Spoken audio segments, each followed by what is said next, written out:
بسم اللہ الرحمن الرحیم۔ السلام علیکم ورحمۃ اللہ وبرکاتہ۔ پیارے دوستو، ہمارے چینل میں آپ کو خوش آمدید کہتے ہیں۔ ناظرین، آج کی ویڈیو میں ہم آپ کو بتائیں گے کہ حضرت آمنہ رضی اللہ تعالیٰ عنہ کے پیٹ میں ہمارے پیارے نبی حضرت محمد مصطفیٰ صلی اللہ علیہ وسلم کے معجزات۔ پیارے دوستو، حضرت آمنہ رضی اللہ تعالیٰ عنہ فرماتی ہیں کہ جب میرا بچہ میرے پیٹ میں تھا تو بڑی عجیب چیزیں دیکھتی تھی۔ اگر میں گھر سے باہر نکلتی تو بادل کا ایک سایہ میرے اوپر آ جاتا اور مجھے دھوپ نہ لگتی۔ اگر میں پانی بھرنے کے لیے زمزم کے کنویں کی طرف جاتی تو راستے میں جتنے پیڑ ہوتے ان کی ٹہنیاں میرے سامنے جھک جاتی جیسے مجھے سلام کر رہی ہوں۔ میں حیران تھی کہ آخر یہ سب میرے ساتھ ہی کیوں ہو رہا ہے۔ اور جب زمزم کے کنویں کے پاس پہنچتی تو نیچے کا پانی اپنے آپ اوپر آنے لگتا اور بالکل اوپر منڈیر تک آ جاتا اور میں اپنے ہاتھوں سے ہی بالٹی پکڑ کر پانی بھر لیتی تھی۔ مکہ کے عورتیں مجھے زمزم کے کنویں کے پاس کھڑے رکھتی تھی اور مجھے جانے نہیں دیتی تھی۔ وہ کہتی تھی کہ اے آمنہ، تم تھوڑی دیر اور کھڑی رہو ورنہ تمہارے جانے سے یہ پانی ابھی نیچے چلا جائے گا اور پھر ہمیں پانی بھرنے میں بہت تکلیف ہوگی۔ اسی طرح حضرت آمنہ رضی اللہ تعالی عنہما فرماتی ہیں کہ میں عورتوں سے سنا کرتی تھی کہ جب بچہ پیٹ میں ہوتا ہے تو ماں کو بہت زیادہ مشکلیں تکلیفیں جھیلنی پڑتی ہیں۔ کبھی ہاتھ پاؤں میں درد، کبھی سر میں درد، کبھی الٹی ہونا، کبھی بخار ہونا اور کبھی چڑچڑاپن۔ یہ ساری باتیں سن کر مجھے اپنے بارے میں بڑی حیرانی ہوتی تھی کہ مجھے تو ان 9 مہینوں میں کوئی ایسی تکلیف دیکھنے کو نہ ملی، یہاں تک کہ جب تک میرا بچہ میرے پیٹ میں رہا تو میرے سر میں درد تک نہ ہوا۔ اسی طرح حضرت آمنہ کو بڑے عجیب خواب بھی نظر آتے تھے۔ وہ فرماتی ہیں کہ جب میں رات کو سوتی تو مجھے خواب نظر آتا کہ میرے جسم کے اندر سے ایک نور نکلا ہے اور اس نے ساری دنیا کو روشن کر دیا ہے۔ یہ سب دیکھ کر مجھے یقین ہو چکا تھا کہ میرے پیٹ میں جو بچہ ہے وہ واقعی عام انسان نہیں ہے۔ حضور صلی اللہ علیہ وسلم کے دادا حضرت عبد المطلب دن رات کعبہ کے پاس جا کر کعبہ کا غلاف پکڑ کر اللہ سے رو رو کر دعائیں کرتے، یا اللہ میرا بیٹا عبداللہ تو اس دنیا میں نہیں رہا لیکن اس کے گھر ایک بچے کی پیدائش ہونے والی ہے، یا اللہ اس بچے کی حفاظت فرمانا اور میرے عبداللہ کی نسل باقی رکھنا۔ حضور صلی اللہ علیہ وسلم کے سارے چچا اسی انتظار میں رہتے تھے کہ میرے بھائی عبداللہ کے گھر میں بچہ کب پیدا ہوگا۔ یہودیوں کی کتاب تورات میں لکھا ہوا تھا کہ جب آخری نبی آئے گا تو اس کے پیدا ہونے سے 10 دن پہلے آسمان پر ایک لال رنگ کا ستارہ نکل کر چمکنے لگے گا۔ تو جب حضور صلی اللہ علیہ وسلم کی پیدائش کے 10 دن بچے تو آسمان پر وہ ستارہ نکل آیا۔ اسے دیکھ کر یہودیوں میں بگاڑ مچ گئی اور ان کے عالموں نے سارے یہودیوں کو جمع کیا اور کہا، دیکھو آسمان پر لال تارا چمکنے لگا ہے، اس کا مطلب ہے کہ وہ آخری نبی آنے والا ہے۔ جا کر معلوم کرو کہ اس وقت مدینے میں کس کے ہاں لڑکی کی پیدائش میں 10 دن بچے ہیں۔ یہودیوں نے جا کر مدینے میں معلوم کیا تو وہاں بہت سی عورتیں حاملہ سے تھیں، لیکن ابھی کسی کا وقت قریب نہیں آیا تھا۔ کسی کے 2 مہینے باقی تھے تو کسی کے 4 مہینے۔ ان یہودیوں نے آ کر اپنے عالموں کو بتایا کہ مدینے میں ایسا بچہ پیدا ہونے والا نہیں ہے، تو ان کے عالموں نے کہا کہ اب مکہ میں جا کر دیکھو۔ تو سارے یہودی مکہ پہنچے کہ وہاں کسی کے گھر بچے کی پیدائش ہونے والی ہے۔ ان لوگوں نے بتایا کہ ہاں، یہاں مکہ میں 5 عورتیں ایسی ہیں جن کے گھر بچے کی پیدائش ہونے والی ہے۔ تو ان یہودیوں نے کہا کہ نہیں، ایسے بچے کی پیدائش کہ جس کا باپ وفات پا چکا ہو، یعنی جس کا باپ اب اس دنیا میں نہ رہا ہو۔ لوگوں نے بتایا کہ ہاں، عبد المطلب کا پوتا پیدا ہونے والا ہے۔ اس بچے کے باپ عبداللہ کی ابھی کچھ مہینے پہلے وفات ہو گئی تھی۔ یہ سن کر یہودیوں کے ہائے نکل گئی اور وہ سب روتے چلاتے اپنے عالموں کے پاس پہنچے اور کہا، ہے افسوس، آج نبوت یہودیوں سے نکل کر مکہ والوں میں پہنچ چکی ہے۔ وقت یوں ہی گزرتا گیا۔ آخر وہ دن آیا جس کا سبھی کو بے صبری سے انتظار تھا، جس کا انتظار آسمان و زمین، چرند پرند، ہر مخلوق کر رہی تھی۔ آج اس بچے کی پیدائش ہوئی جس کی وجہ سے اس دنیا کو بنایا گیا۔ اگر وہ نہ ہوتا تو شاید کچھ بھی نہ ہوتا۔ آج اس بچے کی پیدائش ہوئی جس کے لیے چاند کے 2 ٹکڑے کر دیے گئے۔ آج اس بچے کی پیدائش ہوئی جس کی خاطر سورج کو اپنی جگہ پر روک دیا گیا اور اللہ نے حکم دیا کہ اے سورج ابھی مت ڈوبنا، کیونکہ میرے حبیب محمد صلی اللہ علیہ وسلم نے ابھی عصر کی نماز نہیں پڑھی ہے۔ آج اس بچے کی پیدائش ہوئی ہے جس کے پاس ساری زندگی میں جبرائیل علیہ السلام 26,000 بار آئے۔ رات کا وقت ہو چکا تھا۔ حضرت آمنہ کے پیٹ میں ہلکا سا درد اٹھا اور ان کو محسوس ہوا کہ شاید آج میرے بچے کی پیدائش ہونے والی ہے، تو انہوں نے حضرت عبد المطلب کو اس بات کی خبر کر دی۔ حضرت عبد المطلب نے اپنے محلے کے ایک دائی حضرت شفا کو اپنے پاس بلایا اور کہا کہ آج رات تم آمنہ کے پاس ہی رہو، کیونکہ میرے بیٹے عبداللہ کے گھر آج بچہ پیدا ہونے والا ہے۔ رات گزرتی گئی، چاند بھی کہیں خاموش ہو کر بادلوں میں چھپ گیا۔ حضرت آمنہ رضی اللہ تعالی عنہا فرماتی ہیں کہ جس رات میرے گھر بچے کی پیدائش ہوئی تو اس دن میرے گھر میں غریبی کا یہ عالم تھا کہ ہمارے ہاں چراغ میں تیل جلانے کے بھی پیسے نہیں تھے۔ اس غریبی میں ہمارے آقا صلی اللہ علیہ وسلم اس دنیا میں تشریف لائے اور اس رات حضرت عبد المطلب اور ان کے سارے لڑکے گھر کے باہر بیٹھے رہے کہ اگر میرے بھائی عبداللہ کی بیوی کے ساتھ کوئی بھی حادثہ ہو تو ہم فوراً اس کے لیے علاج کا انتظام کریں گے۔ پوری رات کوئی بھی نہیں سویا۔ رات ڈھلتی جا رہی تھی، چاند بھی خاموش ہو کر ڈوب چکا تھا، ہر طرف اندھیرا ہی اندھیرا تھا، گھر کے اندر بھی اندھیرا، گھر کے باہر بھی اندھیرا۔ سحری کا وقت ہو چکا تھا کہ اچانک حضرت آمنہ کے پیٹ میں ہلکا سا درد اٹھا اور وہ سمجھ گئی کہ اب بچے کی پیدائش ہونے والی ہے۔ انہوں نے دائی شفا کو آواز دے کر کہا کہ مجھے درد ہو رہا ہے۔ 1 گھنٹہ پیدائش کو گزرا اور پھر صبح ہونے سے کچھ پہلے ہمارا آقا صلی اللہ علیہ وسلم اس دنیا میں تشریف لائے۔ حضور صلی اللہ علیہ وسلم کی پیدائش پر 3 باتیں بڑی عجیب ہوئیں جنہیں دیکھ کر دائی شفا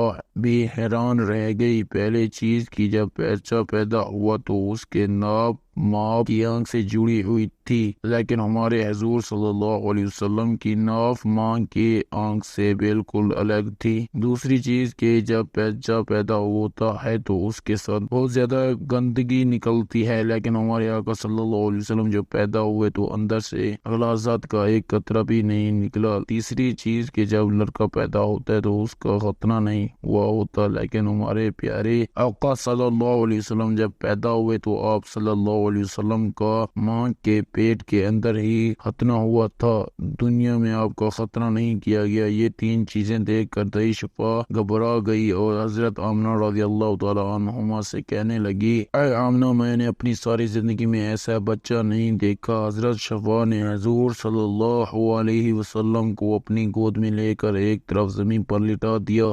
دائی شفا نے جیسے ہی حضور صلی اللہ علیہ وسلم کو زمین پر لٹایا تو حضور نبی کریم صلی اللہ علیہ وسلم نے ایک جھٹکے سے کراٹ بدلی اور گھٹنے ٹیک کر سیدھے سجدے میں چلے گئے۔ یہ دیکھ کر حضرت آمنہ رضی اللہ تعالی عنہما کی حیرانی کی انتہا نہ رہی۔ پورے 15 منٹ تک حضور نبی کریم صلی اللہ علیہ وسلم سجدے میں رہے اور پھر اپنا سر اٹھا کر آسمان کی طرف انگلی سے اشارہ کیا اور ساری دنیا کو بتا دیا، اے لوگو، اس دنیا کو پیدا کرنے والی ذات صرف اللہ ہی کی ہے۔ حضرت آمنہ رضی اللہ تعالی عنہما فرماتی ہیں کہ میں نے اپنے بچے کو اپنی گود میں لیا تو اچانک کیا دیکھتی ہوں کہ آسمان کے تارے زمین کے قریب ہوتے چلے جا رہے ہیں اور پھر اچانک ایک بادل کا سایہ میرے کمرے کے اندر آیا اور پھر میری گود سے میرا بچہ اس بادل کے سائے میں غائب ہو گیا۔ اس بادل کے اندر سے ایک آواز آنے لگی، اے جبرائیل علیہ السلام، اس بچے کو ساری دنیا کے چکر لگواؤ، سارے نبیوں کی خوبیاں دو، یوسف کی خوبصورتی دو، ایوب کا سبب دو، اسے ابراہیم کی دوستی دو، اسے داؤد کی میٹھی زبان دو۔ اور پھر حضرت آمنہ رضی اللہ تعالیٰ عنہما فرماتی ہیں کہ تھوڑی دیر بعد وہ بادل کا سایہ ختم ہو گیا اور میں دیکھتی ہوں کہ میرا بچہ میری گود میں لیٹا ہوا تھا۔ صبح ہونے والی تھی۔ دائی شفا نے باہر نکل کر حضور نبی کریم صلی اللہ علیہ وسلم کے دادا حضرت عبد المطلب کو خوشخبری سنائی اور کہا کہ اے عبد المطلب، تجھے پوتا مبارک ہو۔ یہ سن کر رات بھر کے جاگے عبد المطلب کی ساری تھکن جیسے ہی ایک پل میں ختم ختم ہو گئی ہو، اور وہ اتنا زیادہ خوش ہوئے کہ ان کی آنکھوں سے آنسو بہنے لگے اور دئی شفا سے کہا کہ جلدی سے مجھے میرا پوتا لا کر دو۔ دئی شفا جیسے ہی حضور صلی اللہ علیہ وسلم کو باہر لے کر آئی تو نظر پڑتے ہی سب کے ہوش اڑ گئے۔ اس قدر خوبصورت بچہ انہوں کے گھر میں پیدا ہوا ہے۔ سارے چچا بھی اپنے بھتیجے کو دیکھ کر بہت زیادہ خوش ہوئے، یہاں تک کہ جب ابو لہب کی باندی صوبیہ نے جا کر ابو لہب کو خوشخبری سنائی کہ اے ابو لہب تجھے بھتیجا مبارک ہو، یہ سن کر ابو لہب اتنا خوش ہوا کہ اس نے اپنی باندی صوبیہ سے کہا جا میں نے تجھے بھتیجے کی خوشی میں آزاد کر دیا۔ حضرت عبد المطلب بہت بڑے خوش ہو چکے تھے، لیکن پھر بھی مارے خوشی کے اپنے پوتے کو گود میں لیے کعبہ کی طرف دوڑتے چلے جا رہے تھے۔ سارے مکہ والے بھی خوشی سے نعرہ لگاتے ہوئے حضرت عبد المطلب کے پیچھے چلے رہے تھے۔ کعبہ کے پاس پہنچ کر عبد المطلب نے اللہ سے دعا مانگی، اے اللہ میرے پوتے کو سلامت رکھنا اور اسے زندگی میں بہت بڑا انسان بنانا۔ شاید عبد المطلب کو یہ نہیں پتا تھا کہ ان کا پوتا تو وہ انسان ہے جس کی خاطر اس دنیا کو بنایا گیا ہے۔ ان کا پوتا اتنا بڑا انسان ہے کہ اللہ نے معراج کے موقع پر زمین سے اٹھا کر 7ویں آسمان پر اپنے سامنے بٹھایا اور اسے سے باتیں کی۔ ان کا پوتا وہ انسان ہے جس سے مایوس دے کر اور اس کی آنکھیں میں آنسو دے کر آسمان پر تہلکہ مچ جاتا ہے۔ حضرت عبد المطلب نے کعبہ کا غلاف پکڑ کر اپنے پوتے کے لیے دعائیں مانگی اور پھر انہوں نے پوتے کا نام محمد صلی اللہ علیہ وسلم کا رکھا۔ محمد صلی اللہ علیہ وسلم کا مطلب ہوتا ہے کہ جس انسان کی بہت زیادہ تعریف کی جائے۔ یہ نام سن کر مکہ والے کہنے لگے، اے عبد المطلب یہ ایک ایسا عجیب سا نام تم نے اپنے پوتے کا رکھ لیا ہے، ہم نے تو آج تک ایسا نام نہیں سنا۔ تو حضرت عبد المطلب نے جواب دیا کہ اے مکہ والو تمہیں کیا پتا کہ میرے اس بچے کی ایک دن ایسی شان ہوگی لوگ اس کے پیچھے چلیں گے۔ ایک بار حضور اکرم صلی اللہ علیہ وسلم مدینے میں اپنا صحابہ کرام کے ساتھ بیٹھے ہوئے تھے تو حضور کریم صلی اللہ علیہ وسلم کے چاچا حضرت عباس نے فرمایا، اے اللہ کے رسول مجھے بچپن ہی میں معلوم ہو گیا تھا کہ آپ بڑے ہو کر کوئی بہت بڑے انسان بنو گے۔ حضور صلی اللہ علیہ وسلم نے پوچھا، اے چچا جان آپ کو کیسے پتا؟ تو حضرت عباس رضی اللہ تعالی عنہ نے فرمایا کہ اے اللہ کے رسول جب آپ 2 مہینے کے تھے تو ایک رات میں نے آپ کو دیکھا کہ ایک چارپائی پر اکیلے لیٹے رو رہے تھے۔ میں نے آپ کو چپ کرانے کی کوشش کی لیکن آپ نے میری طرف نہیں دیکھا بلکہ اچانک آسمان کی طرف دیکھ کر مسکرانے لگے۔ میں حیران رہ گیا اور پھر میں نے بھی آسمان کی طرف دیکھا تو میری نظر پھٹی کی پھٹی رہ گئی۔ میں نے دیکھا کہ چاند آپ کی انگلی کے اشارے پر ناچ رہا ہے، اب جدھر انگلی لیے جاتے ہیں چاند ادھر کو ہو جاتا ہے۔ یہ منظر دیکھ کر میں سمجھ گیا کہ آپ کوئی عام انسان نہیں ہیں۔ حضور صلی اللہ علیہ وسلم نے فرمایا کہ ہاں میرا چچا جان آپ صحیح فرما رہے ہیں کہ بچپن میں چاند مجھے کہانیاں سناتا تھا، میرے ساتھ کھیلتا تھا اور مجھے رونے نہیں دیتا تھا۔ سبحان اللہ۔ ایسے تھے ہمارے نبی کے جن کے گھر میں اتنی غریبی تھی کہ ان کی ماں اپنے اس یتیم بچے کے لیے کھلونا تک نہیں خرید سکتی تھی تو اللہ نے چاند کو حکم دے دیا، اے چاند تو میرے محبوب کے لیے کھلونا بن کر اسے کھلاؤ اور اسے رونے مت دینا۔ حضور اکرم صلی اللہ علیہ وسلم کے جس دن پیدائش ہوئی تو اس دن میں جتنے بھی بت تھے وہ سب زمین پر اوندے منہ گر پڑے۔ ایران کے بادشاہ کے دربار میں 1000 سے 1 آگ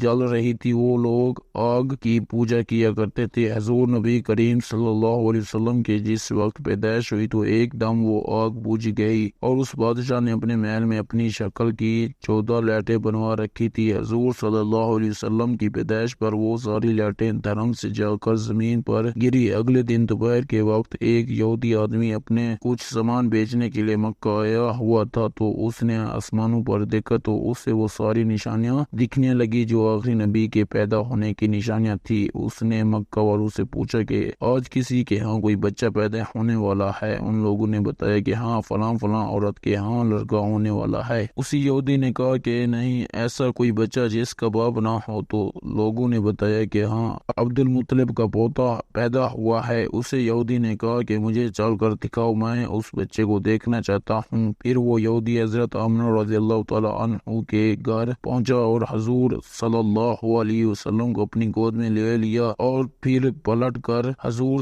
نبی کریم صلی اللہ علیہ وسلم کے پیٹھ کو دیکھنے لگا تو اس کے چیخیں نکل گئی کیونکہ حضور نبی کریم صلی اللہ علیہ وسلم کی پیٹھ پر نبوت کے مہر لگی تھی۔ جب اس یہودی نے نبوت کی مہر دیکھی تو وہ روتا ہوا کہنے لگا، ہائے افسوس، آج یہودیوں کے ہاتھ سے نبوت نکل گئی، اب ان کی بربادیاں بہت قریب ہیں۔ ایک آمنہ کا لال، ایک فاطمہ کا لال، نانا بھی بے مثال تو نواسہ بھی بے مثال۔ سبحان اللہ۔ امید کرتا ہوں کہ آج کی ویڈیو آپ کو اچھی لگی ہوگی۔ اگر ویڈیو اچھی لگی ہو تو ویڈیو کو لائک کر کے اور ہمارے چینل کو سبسکرائب کر دیں اور بیل آئیکن کو کلک کر دیں تاکہ ہماری روز کی آنے والی ویڈیوز کا آپ کو پتہ چلتا رہے۔ اگر زندگی رہی تو اور نئی ویڈیو کے ساتھ انشاءاللہ حاضر ہوں گے۔